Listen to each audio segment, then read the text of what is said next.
Douglas Murray warns of the grim road awaiting Great Britain if nothing shifts. His startling breakdown brutally exposes Keir Starmer, showing exactly what the press refuses to reveal. Murray's words will leave you stunned. The choices being made today could push the nation toward a point of no return. Are we truly ready for what lies ahead? Reality is far more frightening than you think. Britain is facing rising division on the matter, with concerns about unlawful migrants draining public services. Many fear that people crossing borders without valid documents are pressuring the health and welfare networks. At the same time, others believe the leadership is prioritizing limits on self-defense over confronting the surge. Brace yourself, because what comes next will leave you shocked. The reality is even harsher than you expect. It's very clear. It was actually after October 7th. I said, why are we in Britain so stupid that we allowed people like former Hamas military commander in the West Bank to live in London? Why? What did we in Britain get out of allowing terrorists to live in our midst? Why is the former deputy prime minister of Iran, who wrote the book justifying the murder of the British novelist Salman Rushdie, why did the man who wrote the book justifying and calling for the murder of a British novelist, why is he living in London?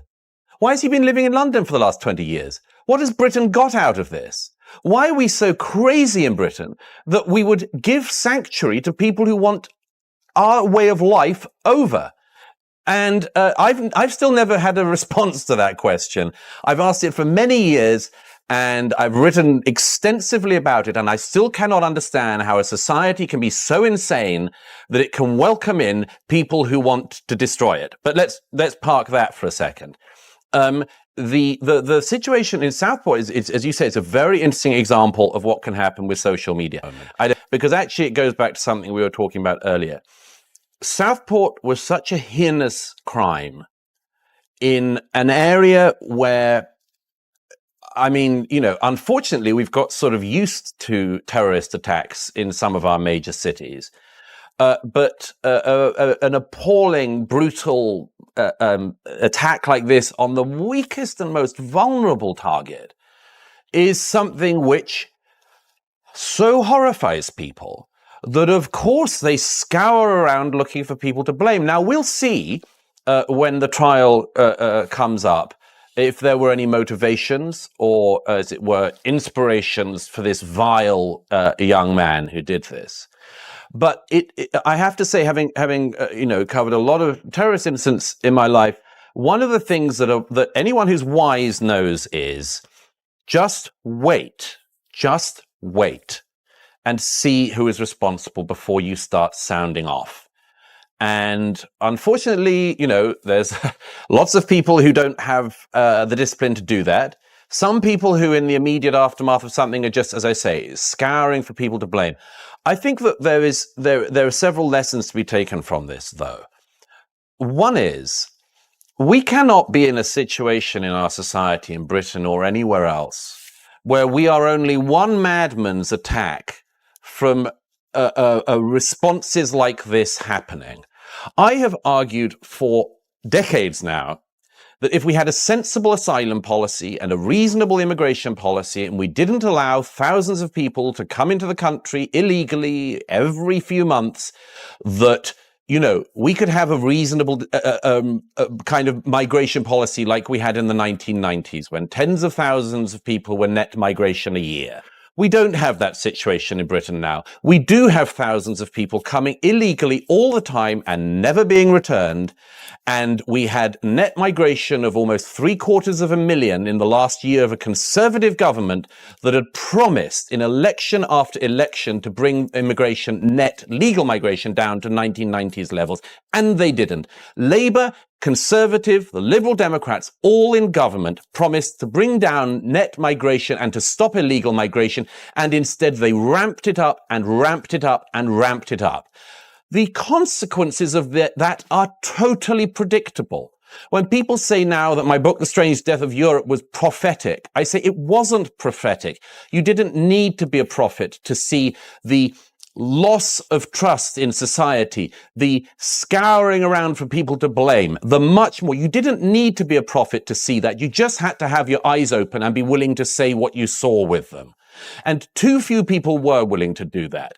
And when you have a situation like Southport, it reminds you that the situation which our politicians have created in Britain is such that you are only one madman's behavior away from having significant civil unrest. And the problem for the Starmer government is they resurrected the EDL, that, as I understand, has not existed as an organization for 10 years, and they've been desperately trying to say that these were coordinated and people were coordinated. And that was, by the way, why I got sort of dragged into this madness, was because people were desperate to have people they could say were responsible for the terrible outrages that happened in communities across the north of England, including, by the way, Muslim gangs of Muslim men caught on camera, some of them with weapons, some of whom, by the way, were being advised by a policeman to leave the weapons in the mosque so that they didn't get into trouble. And that's an amazing thing to see.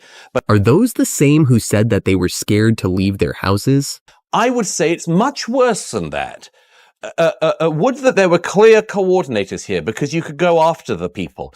But there weren't, Piers. As I understand it, from what I can see, this was angry crowds of people that sometimes became mobs, and they weren't coordinated. That is much harder and much more worrying, because I would take slight issue. Okay, and the rest don't seem to know what to do about it. I would take slight issue, because I think. Why is our country in this position, Piers? Why is it that tens of thousands of people, in fact, hundreds of thousands sometimes, were shutting down the centre of London week in, week out, something, by the way, the French government wouldn't allow in Paris, but was happening week in, week out, with people being intimidated on the streets of London and other cities, with anti-Semitic and racist abuse from these marchers every single week, all the time? Nobody in government just sort of said, look, okay, we get the point, right, but you don't have the right to intimidate people. Why do we have people outside Westminster Abbey calling out jihadist chants?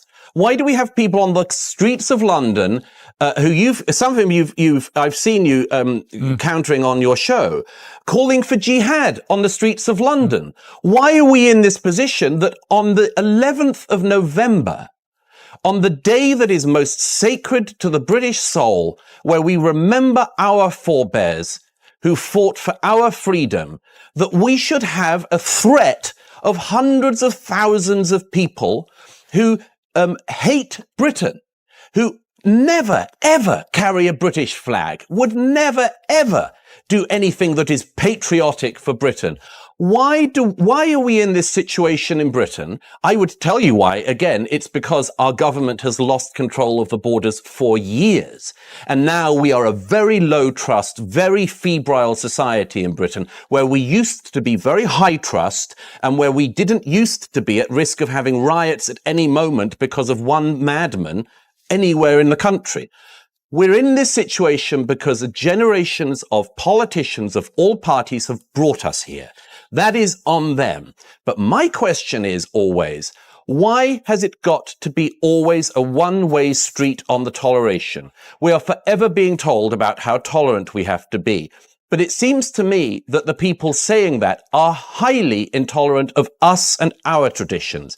The reason why the cenotaph matters is because it is a holy place in the British psyche. The reason why the statue of Churchill, which is always being attacked, is so sacred to us is because it speaks to the sacrifice of our forebears and the knowledge that we in Britain are a good country, force for good in the world, overwhelmingly. And that we have people in our country now who do not believe in that, who believe we have been a force for evil in the world, who march against our country, who threaten to despoil our holy places and our very identity.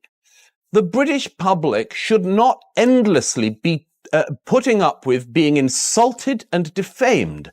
And my belief is that we have the right to stand up for our traditions and a right to stand up for our holy places and our holy days.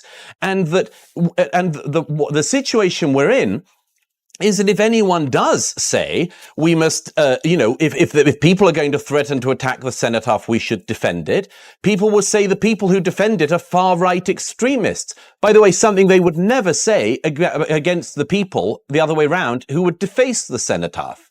So, we have been transformed as a society into an incredibly febrile, low-trust society.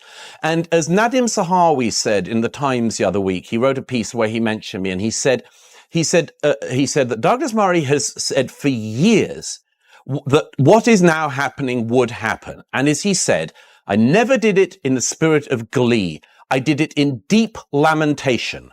I did it in deep lamentation because I could see what was being done to Britain and the British people. And I warned against it. And Conservative, Labour, Liberal Democrats, SNP and others all just merrily went along the way of making our society something different. I never wanted that.